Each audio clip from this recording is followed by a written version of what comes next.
दोस्तों आज मैं एक्सप्लेन करने वाला हूँ एक रोमांटिक कॉमेडी वीडियो को। इस वीडियो में हमें एक लड़की की कहानी देखने को मिलेगी जो काफी मासूम होती है, लेकिन धीरे धीरे उसे गंदी चीजों की आदत लग जाती है। इसके बाद क्या होता है वो हम जानेंगे आज की इस एक्सप्लेनेशन में। दोस्तों आज मैं जिस मूवी को एक्सप्लेन करने जा रहा हूँ उस मूवी का नाम है यस गॉड यस, और ये मूवी 2019 में रिलीज हुई थी। मूवी के स्टार्टिंग सीन में हम एक लड़की को देखते हैं जिसका नाम एलिस है, जो कि एक कैथोलिक स्कूल में पढ़ती है और ये स्कूल रूल्स के मामले में काफी ज्यादा स्ट्रिक्ट है। यहाँ लड़कियों की स्कर्ट की लेंथ एक स्केल से मेजर करी जाती है। एलिस देखने में काफी मासूम होती है, लेकिन उसके अंदर सब कुछ जानने की बहुत इच्छा होती है। स्कूल में सेक्स एजुकेशन को लेकर एक क्लास चल रही होती है। वहाँ हम लोग एक टीचर को देखते हैं जिसका नाम मर्फी होता है। वो टीचर इन लोगों को समझा रहा होता है कि शादी से पहले सेक्स करना पाप है और भगवान ने सेक्स सिर्फ इसलिए बनाया है ताकि हम अपनी जनरेशन को आगे बढ़ा सके। यानी कि मर्फी इन लोगों को समझा रहा होता है कि सेक्स सिर्फ बच्चे पैदा करने के लिए है और इससे ज्यादा कुछ भी नहीं। तभी उनमें से एक लड़का मास्टरबेशन के बारे में पूछता है। तब मर्फी उन लोगों को समझाता है शादी से पहले ऐसा कुछ भी करना गॉड के प्लान के खिलाफ है और ऐसा कुछ भी करना पाप है। और तुम लोग एक बात हमेशा याद रखना कि गॉड तुम्हें हमेशा देख रहा है। स्कूल के बाद हम एलिस को देखते हैं जिसकी बेस्ट फ्रेंड उससे मिलने के लिए आती है। उसकी बेस्ट फ्रेंड का नाम लोरा है और ये दोनों बातें करना शुरू कर देते हैं। एलिस उससे पूछती कि क्या तुम्हें ये सब कुछ पहले से पता था कि मास्टरबेशन करना पाप है। वो कहते कि हाँ मुझे पहले से सब कुछ पता था। एलिस उससे कहती है कि मुझे ये सब कुछ जानने की बहुत इच्छा होती है। इसके बाद एलिस अपने घर आ जाती है और कंप्यूटर में एक मैसेंजर ऐप ओपन करती है। तभी वो देखती है उसके पास एक मेल आया है और वो एक ऐसा आदमी का मेल होता है जो कुछ एडल्ट फोटोज एलिस को भेजता है। एलिस उन फोटोज को देखकर जल्दी से अपने कंप्यूटर की स्क्रीन को बंद कर देती है, लेकिन कुछ देर बाद उसे उन फोटोज को देखने की इच्छा होने लगती है, जिसके बाद वो उन सारी फोटोज को देखने लगती है। तभी उस आदमी का एक और मैसेज एलिस के पास आता है। वहां वो लिखता है ASL, लेकिन एलिस को इसका मतलब नहीं पता था। इसका मतलब जानने के लिए वो उस आदमी से पूछती है। तब वो आदमी बताता है कि इसका मतलब है एज, सेक्स एंड लोकेशन। तब एलिस इसका जवाब देती है। वो आदमी एलिस से उसकी एक फोटो मांगता है, जिस पर एलिस उसे अपनी फ्रेंड की फोटो दे देती है। वो आदमी रिप्लाई करता है कि तुम देखने में काफी सुंदर हो। इसके बाद वो आदमी एलिस को एडल्ट मैसेज करना शुरू कर देता है। एलिस को उस आदमी की बहुत सी बातों का मतलब समझ नहीं आ रहा होता है, लेकिन वो इन सब चीजों को जानना चाहती थी। तभी वो आदमी उसे एक और एडल्ट इमेज भेजता है और वो आदमी उससे पूछता है are you touching yourself. Alice जब ये सुनती है तो उसे काफी अजीब लगता है और वो अपनी क्यूरियोसिटी के लिए अपने आप को छूने लगती है। जब वो ऐसा करती है तो उसे काफी अजीब लगता है। तभी उसे अचानक अपने मोम की आवाज सुनाई देती है, जिसके बाद वो अपने कंप्यूटर को बंद करके वहां से चली जाती है। अगले दिन स्कूल में एलिस अपनी फ्रेंड लोरा के साथ लंच कर रही होती है। तभी एक लड़की उसके पास आती है जिसका नाम बैथ होता है। बैथ एलिस से कहती है कि मैं बिलीव नहीं कर सकती कि तुमने लोरा के पार्टी में बैठ का सलाद टोस्ट किया है। उसकी बातों पर लोरा को भी यकीन नहीं होता और वो एलिस से पूछती कि क्या तुमने सच में मेरी पार्टी में बैठ का सलाद टोस्ट किया है। एलिस उससे कहती कि मैंने ऐसा कुछ भी नहीं किया है, मुझे तो इस वर्ड का मतलब भी नहीं पता। दोस्तों बैठ का सलाद टोस्ट करना क्या होता है वो हम आगे वीडियो में जानेंगे। बैथ इन दोनों को एक जगह के बारे में बताती है। बैथ कहती कि मैं लास्ट टाइम स्कूल की तरफ से वहां पर गई थी। वो जगह काफी स्पिरिचुअल है और तुम लोगों को भी एक बार वहां पर जाना चाहिए। मेरे वहां जाने के बाद मेरी लाइफ पूरी तरह से बदल गई है। ये सब बता के बैथ वहां से चली जाती है। इसके बाद एलिस एक चॉकलेट का एप्पल निकालती है और उसे चाटने लगती है। एलिस को ऐसा करता देख वहां पास बैठे लड़के हंसना शुरू कर देते हैं। इसके बाद एलिस वहां से उठ करके चली जाती है, लेकिन उसी वक्त उसके सामने इवैड और हैदर आते हैं और ये दोनों एलिस से बहुत ज्यादा गुस्सा होते हैं। एलिस को अपने अडल्ट चैट के बाद खुद पर बहुत ज्यादा गिल्ट फील हो रहा होता है और अपने इसी गिल्ट को दूर करने के लिए वो लोरा के साथ उस जगह पर जाने के लिए तैयार हो जाती है। अब एलिस अपने दोस्तों के साथ उस जगह पर पहुंच चुकी है। वहां वो एक लड़के को देखती है और अपनी फ्रेंड से पूछती है कि ये कौन है। लोरा बताती है कि अपने स्कूल का फुटबॉल टीम का कैप्टन है। एलिस उसे देखकर उसकी तरफ अट्रैक्ट होने लगती है। तभी एक लड़की एलिस के सामने आती है जिसका नाम नीना है। नीना इन सबको इनका रूम दिखाती है और कहती है कि यहाँ पर फोन और घड़ी अलाउड नहीं है। जिसके पास भी फोन और घड़ी है वो मुझे दे दो, मैं तुम्हें बाद में वापस दे दूंगी। एलिस उसे अपनी घड़ी दे देती है, लेकिन वो अपना फोन अपने पास ही छुपा लेती है। इसके बाद ये लोग एक हॉल में जाते हैं जहां मर्फी इन लोगों को ग्रुप्स में बांट देता है। एलिस की टीम का कैप्टन वही लड़का था जिसे एलिस पसंद करने लगी थी और इस बात से एलिस बहुत ज्यादा खुश हो जाती है। जब सब लोग एक जगह पर बैठे होते हैं तो मर्फी इन लोगों से कहता है कि तुम्हें यहाँ पर गॉड ने बुलाया है और यहाँ आकर तुम्हारे गॉड के साथ रिलेशन स्ट्रॉन्ग हो जाएगा। इसके बाद यहाँ पर सबको एक फॉर्म भरने के लिए दिया जाता है जिसमें कुछ फीलिंग्स लिखी हुई थी। फिर मर्फी इन सबसे कहता है कि लास्ट ईयर से अब तक तुमने जो भी फीलिंग महसूस की है तुम लोगों को उसे टिक करना है। जिसके बाद एलिस अपना फॉर्म भरना शुरू कर देती है और वो टर्न ऑन पे टिक कर देती है, लेकिन कुछ देर बाद वो उसे मिटाना चाहती थी, लेकिन वो इरेज नहीं होता। तभी फॉर्म भरने का टाइम खत्म हो जाता है, जिसके बाद वो टर्न ऑन को काट के अपना फॉर्म सबमिट कर देती है। इसके बाद नीना इन लोगों के सामने एक स्पीच देती है।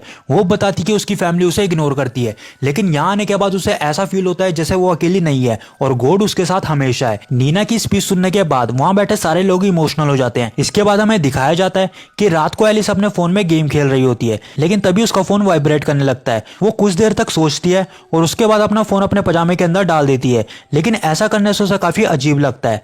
नेक्स्ट वो सभी एक जंगल में घूम रहे होते हैं, लेकिन एलिस की नजर क्रिस पर ही थी। तभी एक लड़की वहां पर गिरने वाली थी, लेकिन क्रिस उसे बचा लेता है।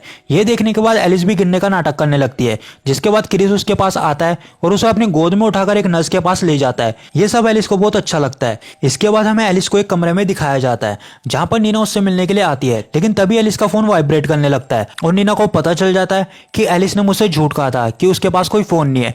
इसके बाद नीना मर्फी के पास जाके उसे सारी बात बता देती है।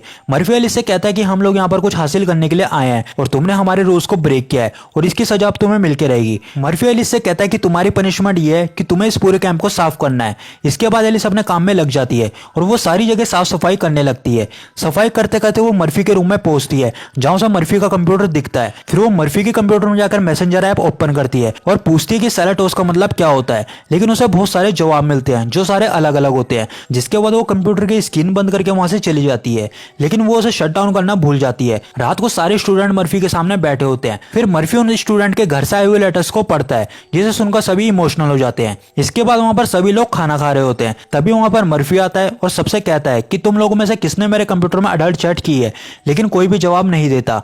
मर्फी कहता है कि मुझे नहीं पता कि हरकत किसकी है, लेकिन याद रखना कि गॉड सब कुछ देख रहा है। इसके बाद मर्फी एलिस को अपने रूम में बुलाता है और उससे पूछता है कि तुम्हारा गॉड के साथ रिलेशन कैसा है, जिस पर एलिस कहती है कि अच्छा है। मर्फी उससे पूछता है कि तब तुमने फोन में टर्न ऑन पे टिक क्यों किया था। एलिस उससे कहती है कि ऐसा मैं बहुत पहले फील करती थी। मर्फी उससे पूछता है कि क्या तुम अब भी ऐसा फील करती हो। वो कहती है कि नहीं। इसके बाद एलिस अपने काम में बिजी हो जाती है। तभी वहां पर वेट आता है और सारा कचरा डस्टबिन के बजाय नीचे फेंक देता है। एलिस उससे पूछती है कि तुम ऐसा क्यों कर रहे हो। वेट कहता है कि तुम्हारी वजह से मेरा ब्रेकअप होने वाला था। एलिस उससे कहती है कि मैंने ऐसा नहीं किया है, मुझे तो इस वर्ड का मतलब भी नहीं पता। तभी वहां पर मर्फी आता है और वेट को अपने साथ ले जाता है। इनके जाने के बाद एलिस फिर से अपने काम में लग जाती है। तभी वहां पर उसे एक बैंड मिलता है जिस पर वेट का नाम लिखा हुआ था। वो उस बैंड को अपने पास रख लेती है और फिर से अपने काम में बिजी हो जाती है। लेकिन इसके बाद जो वो अपनी आंखों से खिड़की से बाहर देखती है, उसे अपनी आंखों पर बिलीव नहीं होता। वो देखती है कि नीना एक लड़के को किस कर रही है। ये सब देख के एलिस बहुत शॉक्ड हो जाती है और वो जाके ये सब बात लोरा को बताती है, लेकिन लोरा उसकी बातों पर यकीन नहीं करती। लोरा उससे कहती है कि तुम नीना के बारे में ऐसी गंदी बातें कैसे कर सकती हो, तुम्हें ऐसी अफवाह नहीं फैलानी चाहिए। इसके बाद वो एलिस से पूछती है कि पहले तो तुम मुझे ये बताओ कि तुम्हारा कुत्ता कब मरा। एलिस लोरा से कहती है कि सबके पास कुछ ना कुछ स्टोरीज थी, लेकिन मेरे पास कोई भी स्टोरी नहीं थी, इसलिए मेरे मुंह में जो कुछ भी आया वो मैंने बोल दिया। फिर लोरा उससे कहती है कि तुम एक झूठी लड़की हो और मुझे ऐसा लगता है कि तुमने ही मर्फी के कंप्यूटर से अडल्ट चैट करी थी और तुमने सैलेड को टोस्ट किया होगा। एलिस उससे कहती है कि मैंने ऐसा कुछ भी नहीं किया है और तुम्हें मेरी बात पर यकीन करना चाहिए। जिसके बाद लोरा वहां से चली जाती है। अब हम देखते हैं कि एलिस को काम करते हुए एक आइडिया आता है और वो वेट का बैंड मर्फी के कंप्यूटर के सामने रख देती है। जिसके बाद वहां पर मर्फी आता है और एलिस जल्दी से एक कोने में छुप जाती है। मर्फी अपना कंप्यूटर खोल के एक अडल्ट वीडियो प्ले करता है और वहीं पर मास्टरबेट करने लगता है। एलिस ये सब देखकर अपनी आंखों पर बिलीव नहीं कर पाती और वो अपनी आंखों को बंद कर लेती है। इसके बाद हम लोग क्रिस को देखते हैं, जो आकर एलिस से पूछता है कि तुम इतनी उदास क्यों हो। जिसके बाद ये दोनों वहीं पर बैठ करके बातें करने लगते हैं। लेकिन तभी अचानक एलिस क्रिस को किस करने लगती है और क्रिस भी उसका साथ देने लगता है। लेकिन थोड़ी देर बाद क्रिस उससे दूर हट जाता है और कहता है कि तुम ये सब कुछ क्या कर रही हो, ये गॉड के प्लान के खिलाफ है।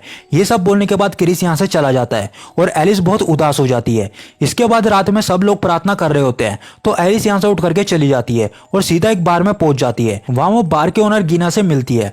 बार ओनर एलिस से पूछती है कि तुम इतनी उदास क्यों। एलिस कहती है कि जो लोग जैसे होते हैं वो दिखाते क्यों नहीं है। गीना समझाती कि ऐसा सब करते हैं। एलिस कहती कि मैं तो अपनी छोटी छोटी गलतियों से भी डरती हूँ, क्योंकि मैं इसके कारण नर्क में चली जाऊंगी। गीना उससे कहती कि मैं भी बचपन में एक स्ट्रिक्ट कैथोलिक स्कूल में पढ़ती थी और मुझे तुम्हारी फीलिंग अच्छे से समझ आ रही है। एलिस को गीना से बात करके बहुत अच्छा लगता है। उसके बाद गीना एलिस से कहती है आओ मैं तुम्हें ड्रॉप कर देती हूँ। जाते हुए एलिस गीना से पूछती है क्या तुम्हें सैलेड टोस्टिंग के बारे में पता है। ये सुनकर गीना हंसने लगती है। गीना उससे कहती है लीकिंग समवन बट्स। ये सुनकर एलिस हैरान हो जाती है। उसके बाद एलिस अपने रूम में आती है। सुबह जब सब लोग ब्रेकफास्ट कर रहे होते हैं तब मर्फी वेट के पास आता है और उसे अपने साथ ले जाता है। यहीं पर लोरा एलिस के पास आती है और उसे सॉरी बोलती है। लोरा कहती है कि मुझे ऐसा लगा था जैसा तुमने ही मर्फी के कंप्यूटर से अडल्ट चैट करी थी, लेकिन सच तो यह है कि वो वेट था, क्योंकि उसका बैंड कंप्यूटर के सामने मिला।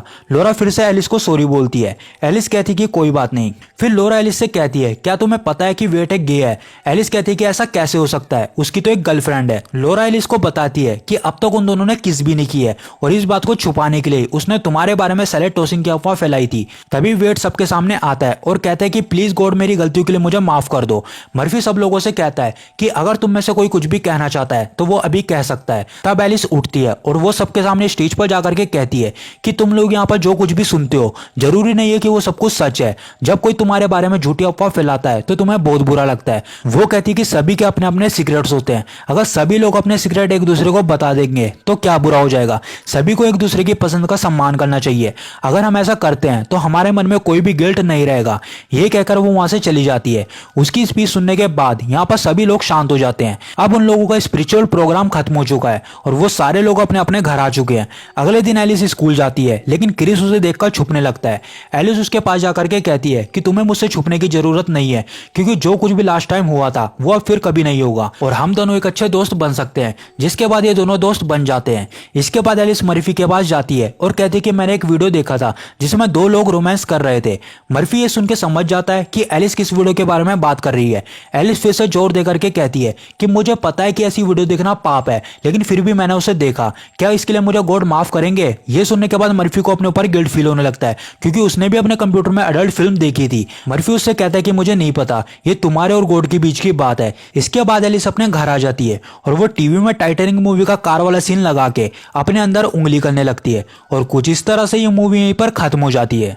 दोस्तों उम्मीद करता हूं आपको ये मेरी एक्सप्लेनेशन पसंद आई होगी। अगर पसंद आई हो तो प्लीज इसको एक लाइक जरूर देना और ऐसी इंटरेस्टिंग एक्सप्लेनेशन देखने के लिए हमारे इस चैनल को सब्सक्राइब करके ही जाना। मिलता हूं दोस्तों मैं आपसे अगली वीडियो में।